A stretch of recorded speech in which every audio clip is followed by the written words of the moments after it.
Hello student, today I am going to explain you the new chapter Cell, the unit of life. Cells आपस में combine होकर tissue form करते हैं। Tissue जो आपस में कंबाइन होते हैं जिनके फंक्शन सेम होते हैं वो ऑर्गन फॉर्म करते हैं, और बॉडी के ऐसे ऑर्गन जिनके फंक्शन सेम होते हैं वो ऑर्गन सिस्टम फॉर्म करते हैं, और बहुत सारे ऑर्गन सिस्टम आपस में कंबाइन होकर ऑर्गेनिज्म को फॉर्म करते हैं। The cell is a basic unit of life. All the organisms of Earth made up of either one or more one cells. अर्थ के ऊपर जितने भी ऑर्गेनिज्म हैं या तो एक सेल से बने होते हैं, एक से अधिक सेल से बने होते हैं। इन मल्टी सेल्यूलर ऑर्गेनिज्म ऐसे ऑर्गेनिज्म जिनकी बॉडी में एक से अधिक सेल्स होती है। तो ये जो सेल्स का ग्रुप होता है उनका स्ट्रक्चर सिमिलर होता है, इनका ओरिजिन भी सिमिलर होता है, उनके फंक्शन भी सिमिलर होते हैं। आपस में कंबाइन होकर टिश्यू को फॉर्म करते हैं। According to their function, tissue becomes the morphological different. This known as the cellular differentiation. तो स्टार्टिंग में सभी टिश्यू कैसे होते हैं, सेम होते हैं, लेकिन बाद में सभी टिश्यू अलग अलग वर्क करने लगते हैं, तो इसको सेल्यूलर डिफरेंशिएशन कहते हैं। मतलब स्टार्टिंग में जो होती है सेल्स होती हैं वो सभी सेम होती है, लेकिन बाद में इनके क्या होते हैं, फंक्शन डिफरेंट हो जाते हैं, और जब फंक्शन डिफरेंस हो जाते हैं तो इसको कहा जाता है cellular differentiation. In multi cellular organism different function are perform by the different tissue.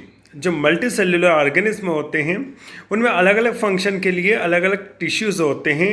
इस फिनोमिनन को लेबर ऑफ डिवीजन कहा जाता है, डिवीजन ऑफ लेबर कहा जाता है। सेल को डिस्कवर्ड किया था रॉबर्ट हुक ने, न्यूक्लियस को डिस्कवर्ड किया था रॉबर्ट ब्राउन ने, न्यूक्लिक एसिड की जो डिस्कवरी की थी फ्रेडरिक मिशर ने, प्रोटोप्लाज्मा को डिस्कवर किया था परकिंजन ने, सेल डिवीजन बताया था डब्ल्यू फ्लेमिंग ने, तथा क्रोमोसोम्स के बारे में बताया था वॉल्डियर ने। सेल थ्योरी, जो सेल थ्योरी दी थी स्लाइडेन तथा स्वान ने दी थी। अकॉर्डिंग टू देम उसके कुछ फंडामेंटल फैक्टर होते हैं, जैसे all living organism are compose of different types of cells and their product. जितने भी लिविंग ऑर्गेनिज्म होते हैं वो डिफरेंट टाइप के सेल से बने होते हैं, और उनके जो प्रोडक्ट होते हैं वो भी डिफरेंट होते हैं।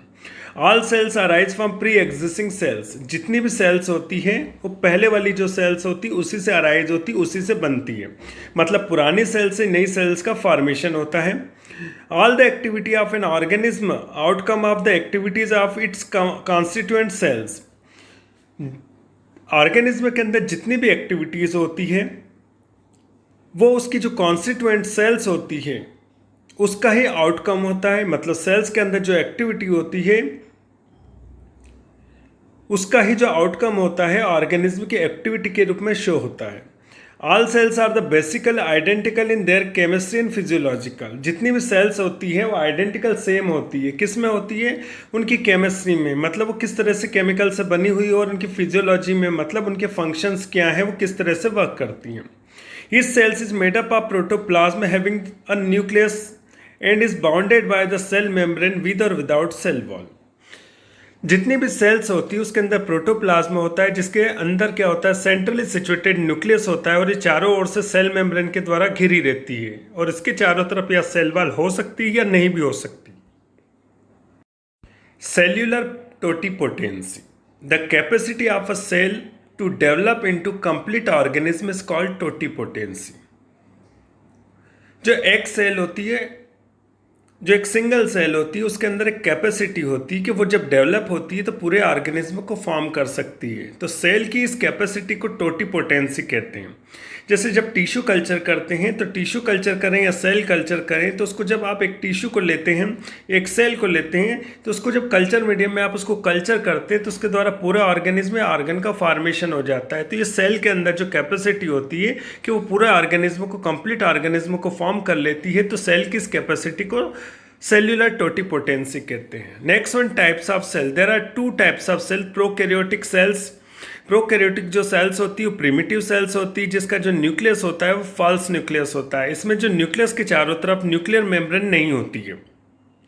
इसके अलावा इसमें mitochondria, endoplasmic reticulum, Golgi bodies, lysosomes, chloroplast absent होते हैं, और ये जो सेल्स होती है बैक्टीरिया तथा ब्लू ग्रीन एल्गी में होती है। Eukaryotic cells, nucleus surrounded by nuclear membrane. इसके अंदर जो होता है ट्रू न्यूक्लियस होता है। इनके न्यूक्लियस के चारों तरफ न्यूक्लियर मेम्ब्रेन होती है, जिससे न्यूक्लियोप्लाज्म तथा साइटोप्लाज्म एक दूसरे से क्या होता है, सेपरेट आउट होता है। इसके अलावा इनके अंदर जितने भी साइटोप्लाज्मिक ऑर्गेनेल्स होते हैं वो सब प्रेजेंट होते हैं, जैसे mitochondria, Golgi bodies, endoplasmic reticulum, plastids, chloroplast, ribosomes, ये सब इनके अंदर क्या होते हैं, प्रेजेंट होते हैं। और ये जो पाई जाती है सभी प्लांट और एनिमल सेल्स के अंदर पाई जाती है।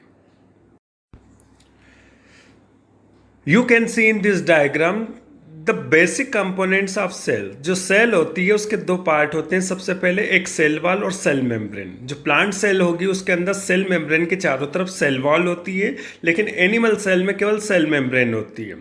अब सेल मेम्ब्रेन के अंदर क्या होता है, प्रोटोप्लाज्म होता है, और प्लांट सेल अगर तो वैक्यूल होता है। जो प्रोटोप्लाज्म है इसको अगेन दो पार्ट में डिवाइड किया गया है। बीच वाला जो सेंट्रली सिचुएटेड होता है वो न्यूक्लियस होता है, और न्यूक्लियस के सराउंडिंग जो फ्लूइड होता है उसको साइटोप्लाज्म कहते हैं। अब न्यूक्लियस जो होता है उसके चारों तरफ जो मेम्ब्रेन होती है, न्यूक्लियर मेम्ब्रेन होती है, अंदर का जो फ्लूइड होता है वो न्यूक्लियोप्लाज्म होता है, और न्यूक्लियस के अंदर जो स्फेरिकल स्ट्रक्चर होते हैं न्यूक्लियोलस होते हैं। इसके अलावा न्यूक्लियस में क्रोमेटिन नेट पाया जाता है। अब देखेंगे साइटोप्लाज्म। साइटोप्लाज्म के दो पार्ट होते हैं, एक होता है हाइलोप्लाज्म और सेल इंक्लूजन्स। जो सेल इंक्लूजन होता है मेटाबॉलिकल इनएक्टिव होता है, जिसको मैट्रिक्स कहा जाता है, और जो ट्रोफोप्लाज्म होता है मेटाबॉलिकल एक्टिव होता है, जिसको सेल ऑर्गेनेल्स कहते हैं। जो इनएक्टिव होता है जिसको मैट्रिक्स कहा जाता है, उसके अंदर क्या क्या होता है, रिजर्व मटेरियल होते हैं, जैसे कार्बोहाइड्रेट, प्रोटीन, लिपिड होते हैं। इसके अलावा इसमें सेकेंडरी मटेरियल्स होते हैं, एक्सक्रीटरी मटेरियल्स होते हैं। एक्सक्रीटरी मटेरियल्स के अंदर नाइट्रोजनस एक्सक्रीटरी होते हैं मटेरियल, जैसे एल्केलॉइड भी हो सकते हैं। नॉन नाइट्रोजनस में एक्सक्रीटरी मटेरियल होते हैं, जैसे टेनिन, रेनिन, गम, लेटेक्स तथा मिनरल्स होते हैं। इसके बाद देखेंगे कि मेटाबॉलिकली जो एक्टिव्स होते हैं, जिनको सेल ऑर्गेनेल्स होते हैं, तो क्या क्या होते हैं, माइटोकॉन्ड्रिया होते हैं, प्लास्टिड्स होते हैं। अब जो प्लास्टिड्स होते हैं क्रोमोप्लास्ट होते हैं, क्लोरोप्लास्ट होते हैं, और ल्यूकोप्लास्ट होते हैं। इसके बाद एंडोप्लाज्मिक रेटिकुलम है, गोल्गी बॉडीज है, लाइसोसोम्स है, राइबोसोम्स, सेंट्रियोल, माइक्रोबॉडीज में 3 होती है, परऑक्सीसोम्स होती है, स्फेरोसोम्स होती है, और ग्लाइऑक्सीसोम्स होते हैं। इसके बाद स्केलेटन होता है, माइक्रोट्यूब्यूल तथा माइक्रोफिलामेंट्स होता है। तो ये जो सेल्स के कंपोनेंट्स होते हैं, cell wall in plant cell membrane surrounded by cell wall. जो प्लांट सेल होती है उसके सेल मेम्ब्रेन के चारों तरफ क्या पाई जाती है, cell wall. Next one, structure of cell wall. जो सेल वॉल होती है उसको 4 लेयर में डिफरेंशिएट किया गया है। First one, middle lamella. Middle lamella जो कॉमन लेयर होती है बिटवीन दो एडजेसेंट सेल्स, दो सेल्स के बीच की जो कॉमन लेयर होती है उसको मिडिल लेमिला कहते हैं।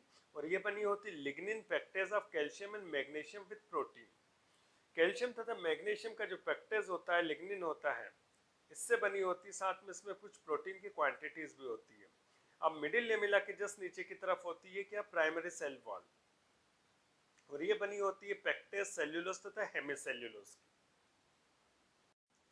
प्राइमरी सेल वॉल के नीचे होती है सेकेंडरी सेल वॉल, और जो सेकेंडरी सेल वॉल होती है उसमें 3 लेयर्स होती है, आउटर लेयर, मिडिल लेयर तथा इनर लेयर।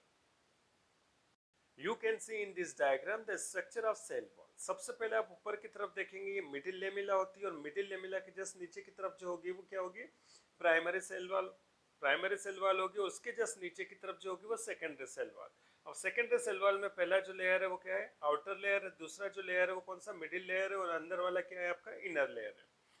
तो एक सेल वॉल के कितने पार्ट हो गए, एक मिडिल लेमिला है, एक प्राइमरी वॉल है, दूसरी सेकेंडरी वॉल है। तो 3 लेयर्स आपस मिलकर क्या बनती है, सेल वॉल फॉर्म होती है। और जो सेल वॉल होती है वो प्लांट सेल्स में सेल मेम्ब्रेन के चारों तरफ होती है, एनिमल सेल्स के अंदर ही एब्सेंट होती है। सेल कोट और ग्लाइकोकैलिक्स, इसको डिस्कवर किया था, ऑब्जर्व किया था 1961 में रेम्बॉर्ग तथा लेब्लॉन्ड ने। A filamentous layer found on outer surface of many animal cells is called glycocalyx. बहुत सारी एनिमल सेल जो होती है उसमें क्या होता है कि जो सेल मेम्ब्रेन होते हैं उसके चारों तरफ एक फिलामेंटस लेयर होती है जिसको ग्लाइकोकैलिक्स कहते हैं। और इसका जो फॉर्मेशन होता है म्यूकोपॉलीसेकेराइड जैसे ग्लाइकोप्रोटीन, ग्लाइकोलिपिड्स तथा पॉलीसेकेराइड से बनी होती है। जो सेल कोट होती है वो नेगेटिवली चार्ज होती है। Silicon acid terminal which can bind the sodium and potassium ion. तो जो सेल कोड होती है वो नेगेटिवली चार्ज होती है, इसके ऊपर सिलिकॉन एसिड के टर्मिनल होते हैं जो नेगेटिवली चार्ज होते हैं, इनसे पॉजिटिव जो सोडियम पोटेशियम के आयन क्या हो जाते हैं, बाइंड अप हो जाते हैं, जुड़ जाते हैं। You can see in this diagram the cell coat. तो ये वाला जो लेयर है आपका, जो ये प्लाज्मा मेम्ब्रेन और उसके बाहर की तरफ ये डॉटेड स्ट्रक्चर आपको दिख रहा है, ये सेल कोड है। तो ये सभी एनिमल सेल्स में नहीं होती, कुछ एनिमल सेल्स के अंदर जो फिलामेंटस लेयर होती है, जो कहाँ होती है, प्लाज्मा मेम्ब्रेन के ऊपर की तरफ होती है, उसको सेल कोट या ग्लाइकोकैलिक्स कहते हैं। फंक्शंस ऑफ सेल कोट, पहला इसका प्रोटेक्टिव नेचर है, सेल को प्रोटेक्ट करेगी। It's help in the cell aggregation and tissue formation, cells को जोड़ने में मदद करेगी, जिससे सेल्स आपस में सेल्स से जुड़ेगी और टिश्यू को फॉर्म करेगी। Blood grouping is based on specific antigen present in the cell coat of erythrocyte। जो RBCs होती है उसके जो सेल कोट होता है उसके ऊपर कुछ स्पेसिफिक एंटीजन होते हैं, उसके द्वारा ब्लड ग्रुप देखा जाता है। जिसके अंदर स्पेसिफिक एंटीजन होते हैं वो पॉजिटिव होते हैं और जिसके अंदर नहीं होते हैं वो नेगेटिव होते हैं। It is useful the recognition between the microbe and body cell by the white blood corpuscles. Plasma membrane, cell membrane और प्लाज्मा लेमा। तो इसका अल्ट्रा स्ट्रक्चर बनाने के लिए अलग अलग साइंटिस्ट ने अलग अलग मॉडल दिए थे। पहला जो मॉडल है डेनियली एंड डेवसन मॉडल, इसको प्रपोज किया था 1935 में। According to them cell membrane consist of 3 layer. इस मॉडल के अनुसार क्या होता है कि जो सेल मेम्ब्रेन होती है उसमें 3 लेयर्स होती है। जो आउटर मोस्ट लेयर होती है वो प्रोटीन की बनी होती है, इसकी जो थिकनेस होती है 20 एंगस्ट्रॉम होती है। जो मिडिल लेयर होती है वो फास्फोलिपिड की बनी होती है, इसकी जो थिकनेस होती है वो 35 एंगस्ट्रॉम होती है। और जो इनर मोस्ट लेयर होती है वो भी प्रोटीन की बनी होती है, उसकी जो थिकनेस होती है 20 एंगस्ट्रॉम होती है। तो टोटल जो प्लाज्मा मेम्ब्रेन होती है उसकी थिकनेस होती है 75 एंगस्ट्रॉम होती है। तो आउटर जो इनर लेयर होती है वो प्रोटीन की बनी होती है, जो मिडिल लेयर होती है वो लिपिड की बनी होती है। तो इस तरह से क्या होता है कि एक प्लाज्मा मेम्ब्रेन के अंदर 3 लेयर होती है। यूनिट मेम्ब्रेन मॉडल, इसको दिया था रॉबर्टसन ने 1959 में। According to his, plasma membrane जो होती है ट्राइलेमिनार होती है, मतलब जो प्लाज्मा मेम्ब्रेन होती है 3 लेयर से बनी होती है और इसका जो फॉर्मेशन होता है लिपोप्रोटीन से होता है, प्रोटीन और लिपिड से होता है। तो आउटर तथा इनर जो लेयर होगी वो प्रोटीन की होगी और मिडिल लेयर जो होगी वो किसकी होगी, लिपिड की होगी। ही प्रपोज टर्म यूनिट मेम्ब्रेन, जिसको रॉबर्टसन ने क्या बोला था, इस ट्राइलेमिनर लेयर को यूनिट मेम्ब्रेन कहा जाता था, जिसकी टोटल थिकनेस कितनी थी, 75 एंगस्ट्रॉम थी। Membrane of endoplasmic reticulum, mitochondria, Golgi bodies, lysosomes, ribosomes, plastid nucleus all are compose of unit membrane.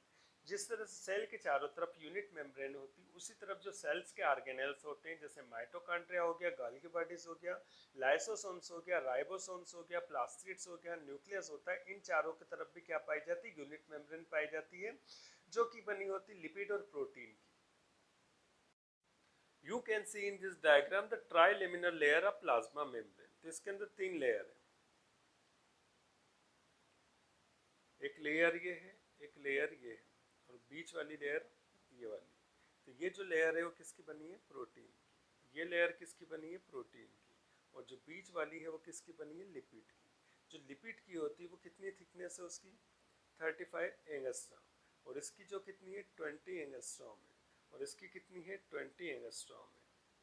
तो आउटर लेयर प्रोटीन की, इनर लेयर प्रोटीन की और मिडिल लेयर लिपिड की। तो 20 20 40 एंड 35 75 एंगस्ट्रॉम टोटल थिकनेस होती है। Fluid mosaic model given by the Singer and Nicolson in 1972। ये जो मॉडल दिया था सिंगर और निकोलसन ने दिया था 1972 में। 2 types of protein found in this model. इस मॉडल के अंदर 2 टाइप्स की जो प्रोटीन पाई जाती है, एक पेरीफेरल होती है जो कि बाहर की तरफ होती है और दूसरी जो होती है इंटीग्रल होती है जो अंदर की तरफ होती है। तो पेरीफेरल जो होती है उसको एक्सट्रिंसिक कहते हैं, ये सिचुएटेड होती है आउटसाइड ऑफ मेम्ब्रेन। ये कहाँ सिचुएटेड होगी, मेम्ब्रेन के बाहर की तरफ होगी, इनको आसानी से निकाला जा सकता है। और जो इंटीग्रल इंट्रिंसिक होती है ये टाइटली पैक्ड होती है, स्ट्रांग हाइड्रोफिलिक तथा हाइड्रोफोबिक इंटरेक्शन के द्वारा इनको आसानी से नहीं निकाला जा सकता मेम्ब्रेन से। Some intrinsic protein remains embedded in the lipid layer. कुछ इंट्रिंसिक जो प्रोटीन होती है लिपिड लेयर के अंदर धसी होती है, जिसके कुछ किनारे ऊपर की तरफ निकले होते हैं, जिससे इनको ऊपर से देखने पे ऐसा लगता है कि जैसे फ्लोट कर रहे हैं प्रोटीन किसके अंदर, लिपिड के अंदर। इसलिए इस मॉडल को क्या नाम दिया गया, फ्लूइड मोज़ेक मॉडल नाम दिया। जिससे क्या होता है कि जो प्रोटीन होती है फ्लोट करती हुई नजर आती है किसके अंदर, लिपिड के अंदर, जिसके कारण ये स्टैटिक कंडीशन नहीं होती, एक डायनामिक कंडीशन होती है, इसलिए इसको फ्लूइड मोज़ेक मॉडल नाम दिया गया। You can see in this structure fluid mosaic model.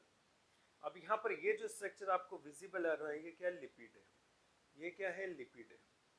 और ये जो है कौन सी प्रोटीन है, इंट्रिंसिक प्रोटीन है। और ये जो प्रोटीन कौन सी है, एक्सट्रिंसिक प्रोटीन है, जो कि बाहर होती है, तो इनको आसानी से निकाला जा सकता है इनको। लेकिन जो अंदर की तरफ होती है, इसके जो किनारे होते हैं, इनके जो प्रोजेक्शन होते हैं कुछ बाहर की तरफ निकल होती है, जिससे इनको खींचा जाता है। इंट्रिंसिक प्रोटीन को तो आसानी से नहीं निकलती है। और ये देखने पे ऐसा लगता है कि जो लिपिड होता है ये एज ए लिक्विड फॉर्म में होता है, जिसके अंदर क्या फ्लोट करती हुई नजर आती है, प्रोटीन फ्लोट करती हुई नजर आती है। इसलिए इस मॉडल को फ्लूइड मोज़ेक मॉडल नाम दिया गया। Biological function of biomembrane. Biomembrane के क्या फंक्शंस होते हैं, पहला तो ये प्रोटेक्ट करती है किसको, प्रोटोप्लाज्म को, सेल के जो ऑर्गेनेल्स है उसको। इसके अलावा ये मेंटेन करती है आइडेंटिटी ऑफ सेल ऑर्गेनेल्स। तो ये प्रोटेक्ट करेगी तो जैसे सेल के अंदर जो सेल ऑर्गेनेल्स है उनकी आइडेंटिटी को बनाए रखती है। इसके अलावा जो मॉलिक्यूल्स होते हैं इसको बाहर से अंदर की तरफ ले जाने का काम करती है। सेल्स के अंदर जो एक्सक्रीटरी मटेरियल्स होते हैं उसको बाहर निकालने का काम करती है। जो आयंस वगैरह होती है उनको सेल्स के अंदर ले जाने का काम करेगी। It's help in the cellular movement in some organism. जैसे अमीबा के अंदर क्या करती है, लोकोमोशन में हेल्प करती है। ये सेल्स को एक स्पेसिफिक शेप प्रोवाइड करती है। इसके अलावा सेल्स के द्वारा कुछ प्रोडक्ट सिक्रेट किए जाते हैं, जैसे सीबम हो गया आपका, जो स्किन से सिक्रेट किया जाता है। Special structure associated with the plasma membrane. अब जो प्लाज्मा मेम्ब्रेन है इससे कुछ जुड़े हुए कुछ स्पेशल स्ट्रक्चर देखेंगे। पहला है माइक्रोविली। जो माइक्रोविली होते हैं वो कहाँ पाए जाते हैं, स्मॉल इंटेस्टाइन में। स्मॉल इंटेस्टाइन में क्या होता है कि अंदर जो होते हैं फिंगर लाइक प्रोजेक्शन होते हैं, जिसको माइक्रोविली कहते हैं। ये जो माइक्रोविली होते हैं, जो फूड डाइजेस्टेड फूड होते हैं उसको एब्जॉर्ब करने में हेल्प करते हैं। तो ये केवल स्मॉल इंटेस्टाइन में पाए जाते हैं, जो कि डाइजेस्टेड फूड को एब्जॉर्ब करने में हेल्प करते हैं। Desmosomes. It is also known as macula adherens. It's appeared a microthread-like structure between the two adjacent cells. तो ये जो माइक्रो थ्रेड लाइक स्ट्रक्चर होते हैं, जैसे एक सेल यहाँ पर एक सेल यहाँ पर, तो इनके बीच में थ्रेड लाइक जो स्ट्रक्चर है इसको डेस्मोसोम्स कहते हैं। नेक्स्ट वन है interdigitation. It is found between the two adjacent cells. दो सेल्स के बीच में जो पाया जाता है स्ट्रक्चर, इनके बीच में फरोजे क्लेफ्ट होती है। दो सेल्स जहाँ पर जुड़ती है उसके बीच में एक दरार होती है, तो ये जो स्ट्रक्चर होता है उसको क्या कहते हैं, इंटरडिजिटेशन। जैसे सपोज मान लो एक सेल है और ये एक सेल है, तो इनके बीच में जो दरार है, तो ये जो पूरा पोर्शन होगा इसको क्या कहेंगे, interdigitation. Tight junction. It is also known as zonula occludens.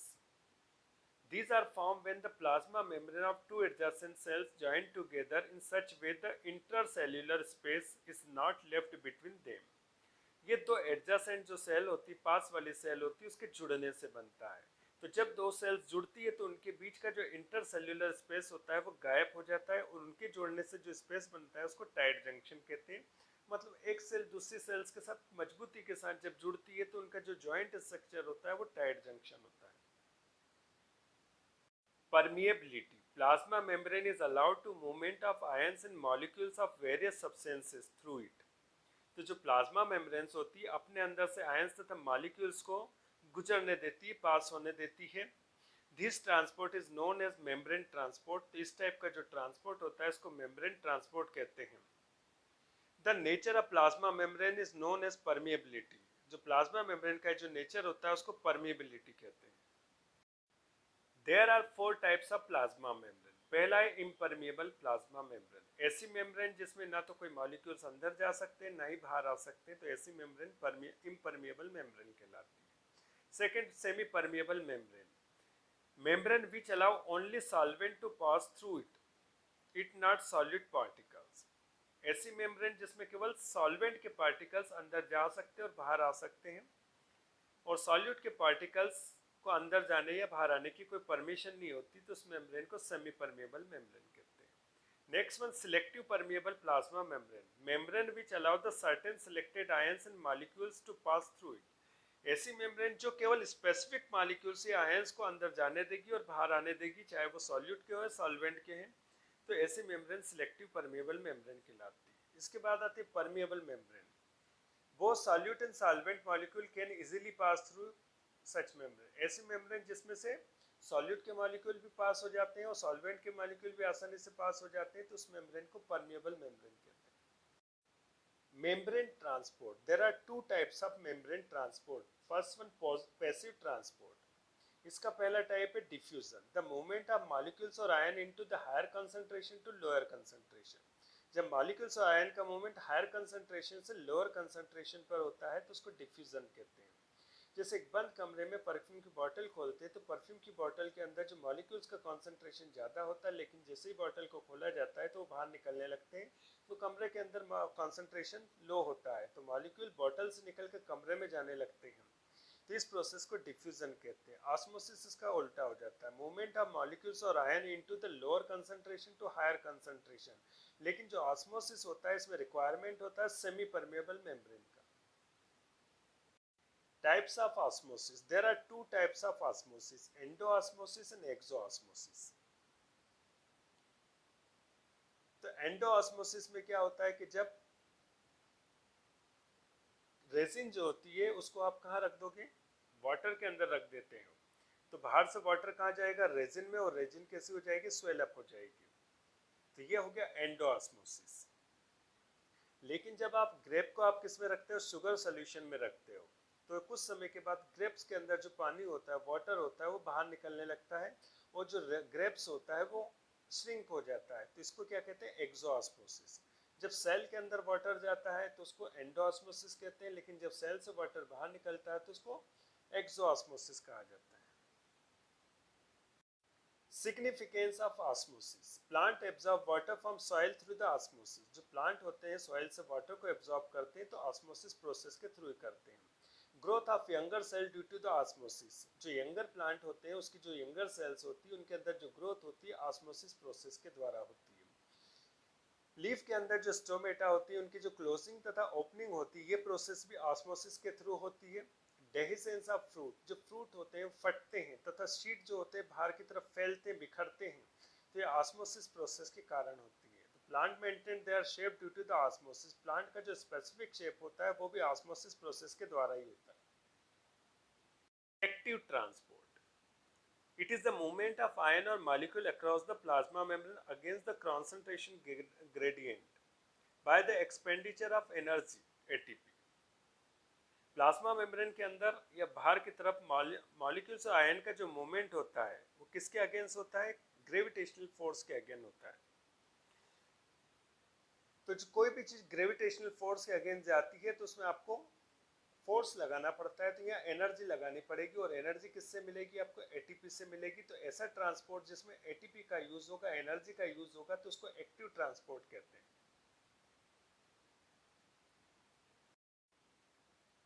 You can see in this diagram the active transport of molecules और आयन। ये क्या है, सबसेट है, इसको कहाँ जाना है, इस मेम्ब्रेन के इधर की तरफ जाना है। तो सबसे पहले किसके द्वारा, एक कैरियर के द्वारा उसको ट्रैप किया जाएगा। तो यहाँ जैसे ट्रैप कर लिया जाएगा तो ये वाला जो पोर्शन है बंद हो जाएगा और पीछे वाला पोर्शन खुल जाएगा। जैसे पीछे वाला पोर्शन खुल जाएगा तो ये मेम्ब्रेन के उधर की तरफ चला जाएगा। लेकिन यहाँ पर रिक्वायरमेंट किसकी हैगी, एटीपी की। तो ये जो ट्रांसपोर्टेशन हो रहा है with the help of ATP हो रहा है, एनर्जी की हेल्प से हो रहा है, इसलिए इसको एक्टिव ट्रांसपोर्ट कहेंगे। Importance of active transport, active transport help in the maintaining the definite ions concentration and definite osmotic pressure within the living system। जो लिविंग सिस्टम होते हैं उसके अंदर जो डेफिनेट आयन का कॉन्सेंट्रेशन होता है और उसका ऑस्मोटिक प्रेशर होता है वो मेंटेन किया जाता है एक्टिव ट्रांसपोर्ट के द्वारा। सेल्स के अंदर जो वाटर तथा आयनिक बैलेंस मेंटेन किया जाता है वो किसके द्वारा किया जाता है, एक्टिव ट्रांसपोर्ट के द्वारा। एक्टिव जो ट्रांसपोर्ट होता है वो नर्व इंपल्स के कंडक्शन में भी क्या करता है, हेल्प करता है। इसके अलावा जो न्यूट्रिएंट मटेरियल होता है उनका जो ट्रांसपोर्टेशन होता है वो एक्टिव ट्रांसपोर्ट के द्वारा होता है। हार्मफुल जो सब्सटेंस होते हैं उसको सेल के बाहर निकाला जाता है, वो एक्टिव ट्रांसपोर्ट के द्वारा निकाला जाता है। प्रोटोप्लाज्म के अंदर जो केमिकल कंपोजिशन होता है उसको मेंटेन जो किया जाता है वो एक्टिव ट्रांसपोर्ट के द्वारा किया जाता है। एंडोसाइटोसिस, सेल के अंदर कोई सब्सटेंस को अंदर की तरफ इनटेक करना, उसको एंडोसाइटोसिस कहेंगे। Engulfing of large size particles of food substance, cell के अंदर जो लार्ज साइज के जो पार्टिकल होते हैं फूड के, उसको एनगल्फ किया जाता है, मतलब उसको अंदर की तरफ लिया जाता है, तो इस प्रोसेस को एंडोसाइटोसिस कहते हैं। ये दो टाइप की होती है, पिनोसाइटोसिस और सेल ड्रिंकिंग। अब जो फूड मटेरियल होता है देखा जाता है कि लिक्विड कंडीशन में है या सॉलिड कंडीशन में। अगर लिक्विड कंडीशन में है तो उसको सेल ड्रिंकिंग कहेंगे, तथा सॉलिड कंडीशन में है तो सेल ईटिंग कहेंगे। तो पहला है पिनोसाइटोसिस या cell drinking. Engulfing of fluid material by the cell through the cell membrane, जब सेल के अंदर फ्लूइड मटेरियल को इंटेक किया जाता है सेल मेम्ब्रेन के थ्रू, तो इस प्रोसेस को पिनोसाइटोसिस या सेल ड्रिंकिंग कहते हैं। इसके द्वारा एक छोटे से वेसिकल का फॉर्मेशन होता है जिसको पिनोसोम्स कहते हैं। इसके बाद आता है फेगोसाइटोसिस या सेल ईटिंग, जब सॉलिड मटेरियल को एनगल्फ किया जाता है सेल के द्वारा, सेल में सेल मेम्ब्रेन के द्वारा, तो उसको फेगोसाइटोसिस या सेल ईटिंग कहते हैं। जैसे अपनी जो WBCs होती है वो पैथोजेंस को क्या करती है, एनगल्फ करती है। तो जहाँ पर भी पैथोजन बॉडी के अंदर आते हैं WBC वहाँ पहुँच जाती है, उसको भक्षण कर लेती है। You can see in this diagram engulfing of solid material और engulfing of liquid material। तो यहाँ पर पहले डायग्राम में देखेंगे कि ये क्या है, सॉल्यूशन है लिक्विड मटेरियल। तो ये किसके पास आएगा, सेल के मेम्ब्रेन के पास में आएगा, और सेल मेम्ब्रेन के पास जैसे ही आता है तो सेल मेम्ब्रेन के अंदर क्या बनेगा, एक वेसिकल फॉर्म होगा। तो इस वेसिकल्स में क्या आ जाएगा, ये लिक्विड मटेरियल आ जाएगा। अब लिक्विड मटेरियल आ जाने के बाद इसका स्ट्रक्चर कैसा हो जाएगा, गोल हो जाएगा, जिसको पिनोसोम्स कहते हैं। अब पिनोसोम्स अंदर की तरफ आएगा और ये ब्रेक हो जाएगा और ये मटेरियल कहाँ चला जाएगा, सेल के अंदर चला जाएगा। इसलिए इस प्रोसेस को क्या कहेंगे, सेल ड्रिंकिंग तथा पिनोसाइटोसिस। उसी तरह से अब जब सॉलिड को क्या किया जाता है, एनगल्फिंग के, तो ये सॉलिड पार्टिकल्स होते हैं, ये प्लाज्मा मेम्ब्रेन के पास में आएंगे तो प्लाज्मा मेम्ब्रेन अंदर की तरफ वेसिकल फॉर्म करेगी और सॉलिड पार्टिकल अंदर आ जाएगा। जैसे सॉलिड पार्टिकल अंदर आ जाएगा तो इसका मेम्ब्रेन के साथ कनेक्शन क्या हो जाएगा, कट हो जाएगा। तो ये जो स्ट्रक्चर बना है इसको फेगोसोम्स कहेंगे। बाद में फेगोसोम क्या हो जाएगा, ब्रेक हो जाएगा और सॉलिड मटेरियल अंदर चला जाएगा। तो इसको कहते हैं सेल ईटिंग तथा फेगोसाइटोसिस। एक्सोसाइटोसिस या इम्यूसाइटोसिस और सेल वोमिटिंग, मतलब सेल के अंदर जो एक्सक्रीटरी मटेरियल है उसको बाहर निकालने की जो प्रोसेस होती है उसको क्या कहते हैं, एक्सोसाइटोसिस या cell vomiting. The process of exudating the secretory product to outside the cell cytoplasm is called exocytosis और cell vomit। सेल के अंदर जो एक्सक्रीटरी प्रोडक्ट होता है उसी तरह उसको वेसिकल में फॉर्म किया जाता है, उसको बाहर निकाल दिया जाता है मेम्ब्रेन के द्वारा। तो इस प्रोसेस को क्या कहते हैं, एक्सोसाइटोसिस कहा जाता है। Exocytosis also known as ephagy. This process required the energy from ATP। लेकिन जब सेल वोमिटिंग की प्रोसेस होती है तो इसमें रिक्वायरमेंट होती है एनर्जी की, और ये एनर्जी कहाँ से मिलेगी, ATP के द्वारा मिलेगी।